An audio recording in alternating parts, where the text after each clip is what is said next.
ট্রেনটা বেশ ফাঁকা আছে। যাক, আমরা আজকে যাচ্ছি সাউথের দিকে।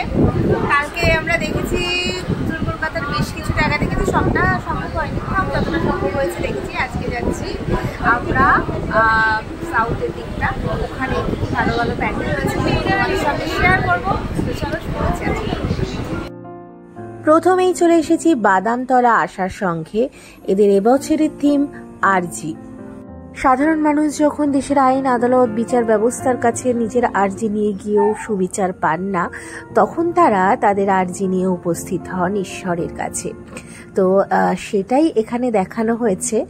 পুরো মণ্ডপটা একটা আদালতের মতো তৈরি করা হয়েছে, আর এখানে মায়ের কাছে আর্জি নিয়ে আসছে সাধারণ মানুষ। মাই এখানে বিচারক। কারণ একটা কথা আমরা সবাই বলি, যখন খুব হতাশায় হয়ে যাই তখন আমরা ঠিক মনে মনে এটা ধারণা করেই নিই যে এ এখন ছাড়া পেয়ে গেছে তো কি হয়েছে, ভগবানের কাছে নিশ্চয়ই ছাড়া পাবে না, ভগবানের বিচারে ভগবান তার ঠিকই বিচার করবে। তো সেই রকমই একটা ব্যাপার এখানে। সাধারণ মানুষ বিচার পাওয়ার আশায় মায়ের কাছে এসেছে। মা তাদের বিচার দেবেন, সুবিচার দেবেন। এই দেখুন, এখানে একটা চেয়ার রয়েছে, বিচারকের চেয়ার বলা যায়। আর এইগুলো যেহেতু দিনের বেলা, ওগুলো তো মুভ করার কথা, সেটা দিনের বেলা বলে মুভ করছে না। যাই হোক, এখানে যে মায়ের মূর্তির, তার হাতে সেই দাড়ি পাল্লা রয়েছে, যেমন বিচার ব্যবস্থার ক্ষেত্রে থাকে। আর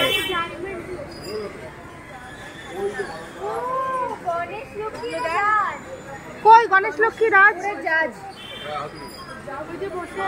শাবাশ,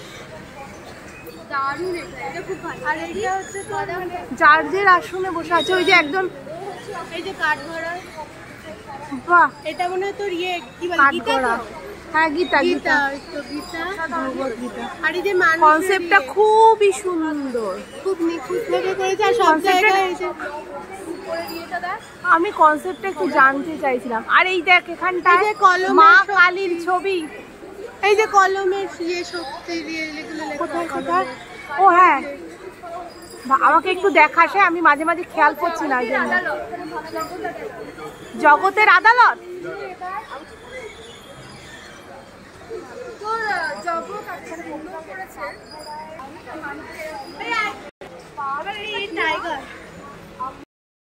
ছেষট্টি পল্লীতে যাচ্ছি এবার আমরা। আজকে আমার সঙ্গে রয়েছে, একবার একটু মুখটা দেখিনি, এই যে পুজো, তাকাও একটু মুখটা দেখি। পল্লীটাই ঢুকে যাই এবার আমরা। বৃষ্টি হচ্ছে। দক্ষিণ কলকাতার বুকে ফুটে উঠেছে এক টুকরো দক্ষিণ ভারতের আবহ। কেরালার লোকনৃত্য থেইয়ামকে কেন্দ্র করে সেজে উঠেছে এই মণ্ডপ। আর এই বছরের কমিটির থিম হলো শক্তিরূপা, দ্য মিস্টিক ডিভাইন। থেইয়াম শিল্পীরা পুজোর পুরো সময়টা তাদের অসাধারণ লাইভ পারফরমেন্স দিয়েছে। কিন্তু আমরা তো দিনের বেলা গিয়েছিলাম দশমীর দিন, আর অলরেডি বৃষ্টি পড়ছিল টুকটুক করে, সেই জন্য সেই লাইভ পারফরমেন্স দেখার সুযোগ আমাদের হয়নি। যারা রাখতে গেছেন তারা জানেন সেটা দুর্দান্ত ছিল। আর এই যে মায়ের এবার দর্শন করা,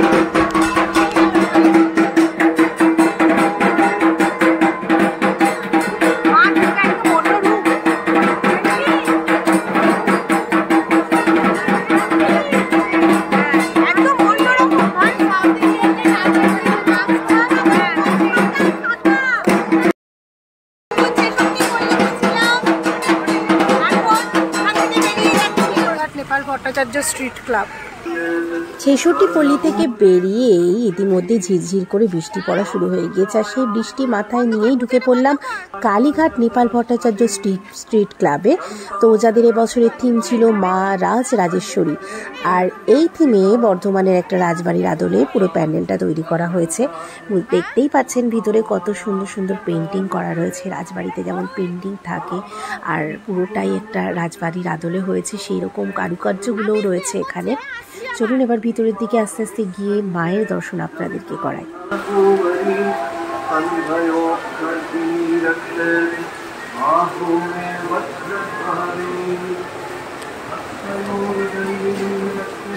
খুব সুন্দর একটা শ্লোক হচ্ছে, শ্লোক পাঠ করা হচ্ছে। আশা করি আপনারা খানিকটা শুনতে পাচ্ছেন।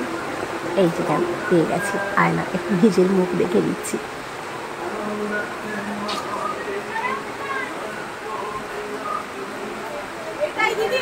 এটাই খুব ভালো করেছে। আমরা বেরোবো না কিন্তু ওখানে। হ্যাঁ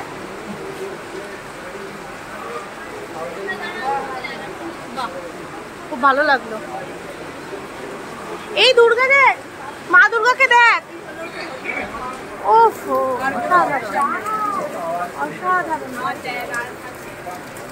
কি অসাধারণ না মায়ের মুখটা। আমরা এখানে না অনেকক্ষণ আটকা পড়েছিলাম, মানে প্রবল বৃষ্টি হচ্ছিল বাইরে, তো এখানে প্রায় ঘন্টাখানেক মতো এখানেই আমরা দাঁড়িয়েছিলাম।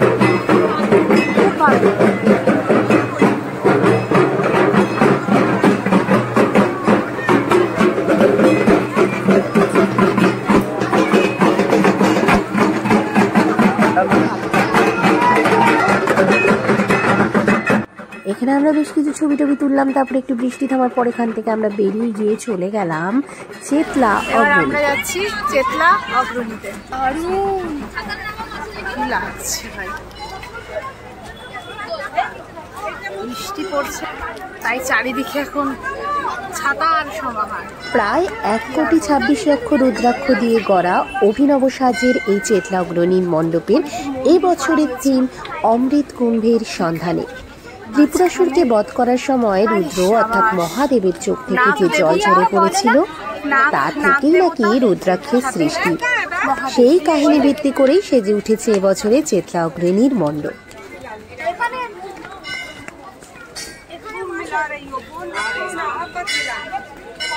এত বৃষ্টি পড়ছিল না এই দশমীর দিন, আমার ক্যামেরার লেন্সটা মাঝে মাঝে ঝাপসা হয়ে যাচ্ছিল, তাই জানি না আপনারা কতটা বুঝতে পারছেন। যারা গিয়েছেন তারা তো জানেন, যারা যাননি তাদেরকে আমি চাইছিলাম আমার ভিডিওর মাধ্যমে সবটা দেখা। এই বছর এখানে না প্রচন্ড ভিড় হয়েছিল, আর ভিড় সামাল দিতে যতদূর শুনেছি একদিন এটা বন্ধও ছিল।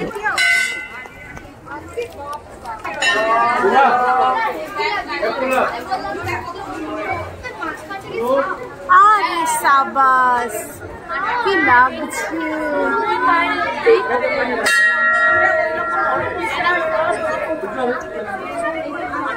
কি ভালো দেখে মনে হচ্ছে না একদম অন্য জগতে চলে এসেছি। কি ভালো লাগছে।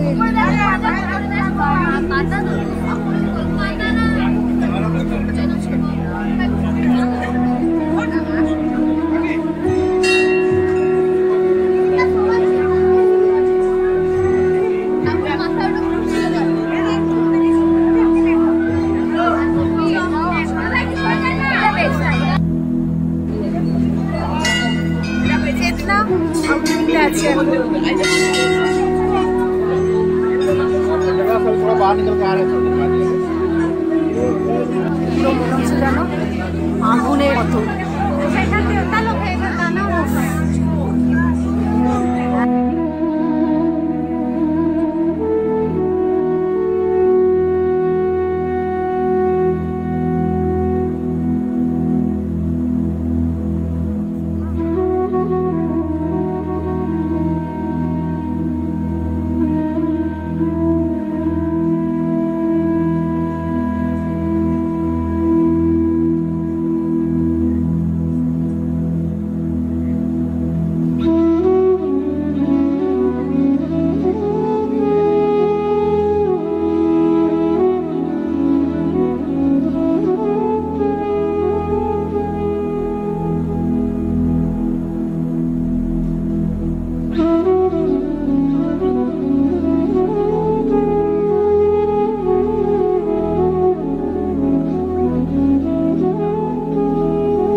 আছি দক্ষিণ কলকাতার প্রাচীন দুর্গাপুজোগুলোর মধ্যে অন্যতম একটি দুর্গাপুজো হলো ইন্ডিয়ালি ক্লাবের পুজো 91তম বর্ষে এবার পদার্পণ করেছে।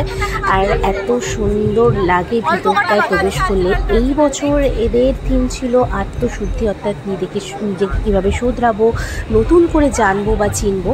যেহেতু দশমীর দিন গিয়েছিলাম সেহেতু সেই সময় না এখানে আর কি মানে মাকে বরণ করা হচ্ছিল, তো কতটা ভালো করে আমি দেখাতে পারবো আমি জানি না, কারণ কি মায়ের মুখের কাছে সবাই আসছেন বরণ করার জন্য, সেটাই স্বাভাবিক, সেই জন্য মুখটা ভালো করে আমি ক্যামেরা বা ভিডিওতে আনতে পারিনি। কিন্তু মায়ের অলঙ্করণগুলো দেখুন, এমনিতেই এখানে একটা সাবেকি সাজের মাকে রাখা হয় বরাবরই, আমাদের ট্র্যাডিশনটাকে ধরে রাখা হয়।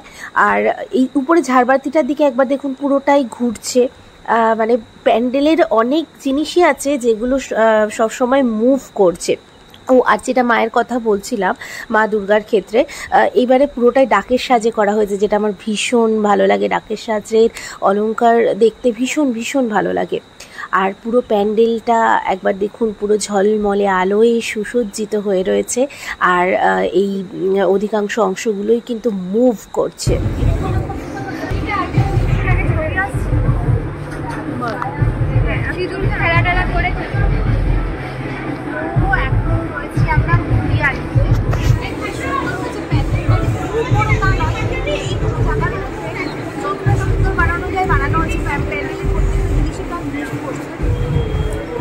আর আজকে যেহেতু দশমী দিন অলরেডি দেরি করা শুরু হয়ে গিয়েছে, আর পুরোটাই ডাকের সাজের কাজ, ভীষণ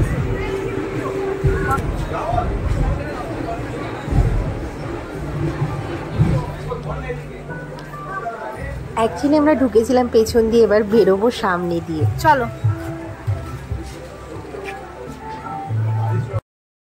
এটা একটুখানি ধর। এবার এখান থেকে বেরোবো, আর এখান থেকে বেরিয়ে আমরা দেখেছিলাম সামনে খুব সুন্দর বাজাচ্ছিল সেই ডাঙ্কা বা কি বলে আমি ঠিক জানি না এগুলোকে, তবে ভীষণ ভালো লাগছিল শুনতে বা দেখতে পুরো।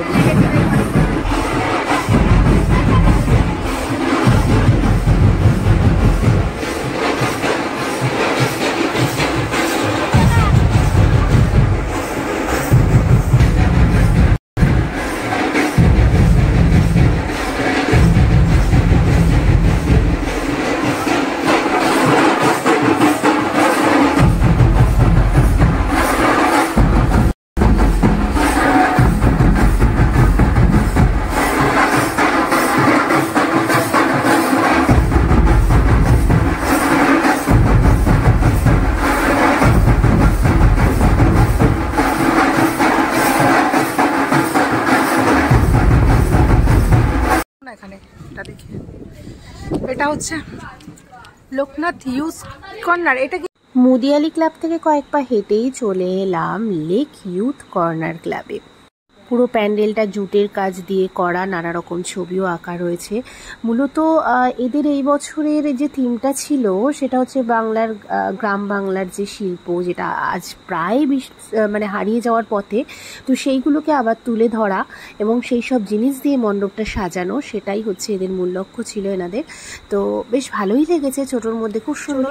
এবার এখান থেকে পেরিয়ে চলে আসলাম আমরা শিব মন্দিরে, যাদের এই বছরের থিম মনসা মঙ্গলের লোককথার আবহে বিষহরি, মানে যে দেবী বিস্মরণ করেন, অর্থাৎ সাপের ভয় থেকে দূর করেন। মনসা মঙ্গলের বিভিন্ন পংক্তি যা গল্পের আকারে পুরো মণ্ডপ জুড়ে বুনন করা হয়েছে। এ দেখুন সাপের মুখ, ঢুকতেই সাপের মুখ আর ওই সাপের যে জিভ আর কি, কাটা জিভ, আর এখানে অনেক কিছু লেখা রয়েছে। কনসেপ্টটা সম্পর্কে খানিকটা লেখা আছে।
কিছু কৃত্তিকা কাহিনী এটা হয়েছে, তাই না? দেখেছিস কিছু? এই পুরো জিনিসটা খালি সাপের মতো। এই জায়গাটা আমার বেশ আকর্ষণীয় লেগেছে। মানে শেষের দিকে এই যেখান দিয়ে আমরা বেরিয়ে যাচ্ছিলাম সেখানে তৈরি করা হয়েছে সাপের গহ্বর, যেখান থেকে বেরিয়ে আসছে অজস্র সাপ, মানে মাটির দেওয়াল ফুঁড়ে অসংখ্য সাপ বেরিয়ে আসছে। এটা কিন্তু খুব ইন্টারেস্টিং, দারুণ দেখতে লাগছিল।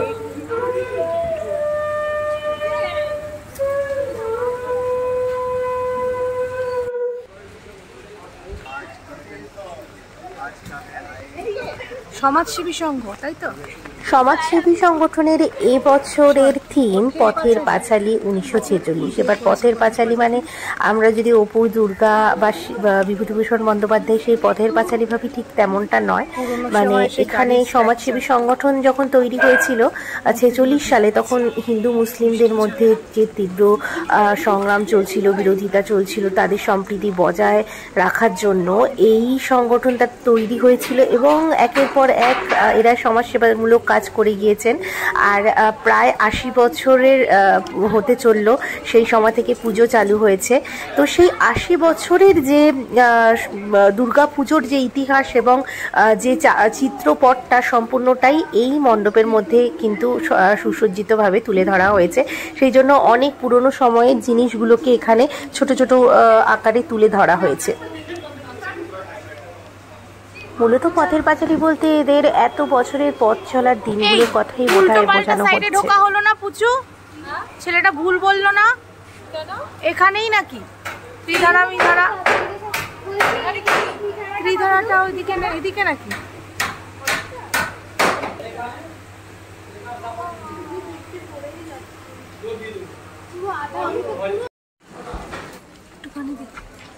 বাবা, এটা বাড়ির মধ্যে দিয়ে এটা বানিয়েছে। এবার এখান থেকে বেরিয়ে আমরা চলে গেলাম বালিগঞ্জ কালচারালে। বালিগঞ্জ কালচারালে 75 বছর পূর্তি উপলক্ষে এবছর এদের থিম প্রথা। খুব সুন্দরভাবে সাবেকিয়ানা এবং আধুনিকতার মেলবন্ধন ঘটানো হয়েছে এখানে। তবে ভিতরটার যত সুন্দর আলোর কাজ, সেইটা না রাত্রি হলে বেশি ভালো বোঝা যায়, কিন্তু উপায় নেই, আমাদের দিনের বেলায় ঘুরেছি, তো সেই দিনের বেলারই ছবিগুলো তোমাদের সঙ্গে, ভিডিওগুলো তোমাদের সাথে শেয়ার করছি। আর মাকে দেখো কি অসাধারণ মায়ের রূপ, মানে সেই সাবেকিয়ানার লুকটা তো রাখা হয়েছে, তার সঙ্গে দেখো একটা আলাদা আলাদা থাকে পুরো মায়ের সন্তানেরা রয়েছে, আর ঠিক নিচে অসুর রয়েছেন। যাই হোক, বেশ ভালো লাগলো এটা।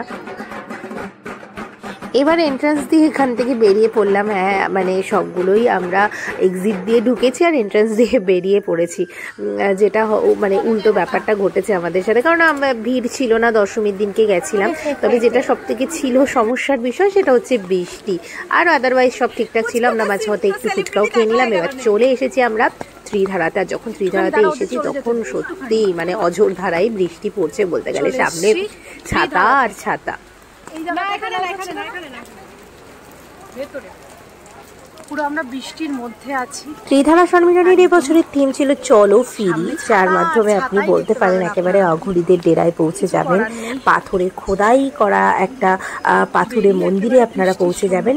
এখানে লাইভ পারফরমেন্স হয়েছিল অঘরীদের, কিন্তু আমরা তো দশমীর দিন গেছিলাম দিনের বেলা, তাও দেখতে পাচ্ছেন কি অবস্থা। তো সেখানে লাইভ পারফরমেন্স দেখার তো কোনো সুযোগ থাকবেই না, কিন্তু অন্যান্য দিন দুর্দান্ত পারফরমেন্স হয়েছে, শিব তাণ্ডব হয়েছে এখানে।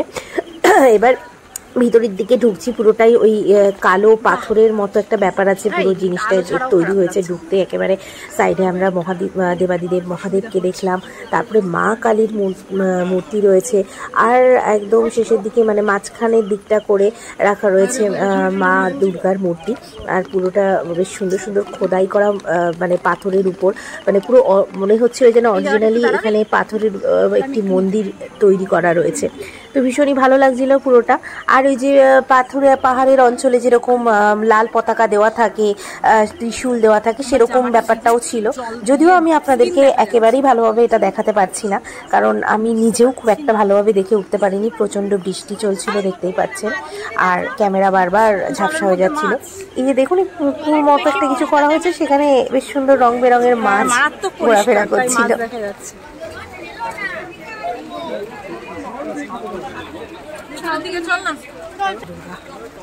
চল ছাতাগুলো এত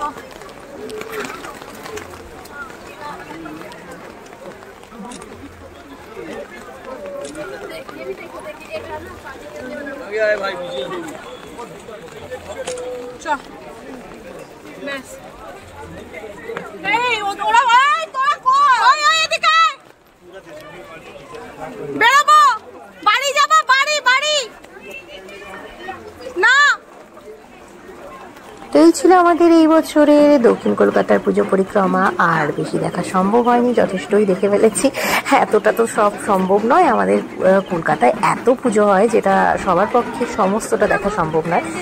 তো যাই হোক, এবার আরও পরের বছরের অপেক্ষায় থাকবো মায়ের আসার। আর এই ব্লগটা এখানেই শেষ করছি। সকলে ভালো থাকুন, সুস্থ থাকুন। জয় মা দুর্গা। সেটাই তো।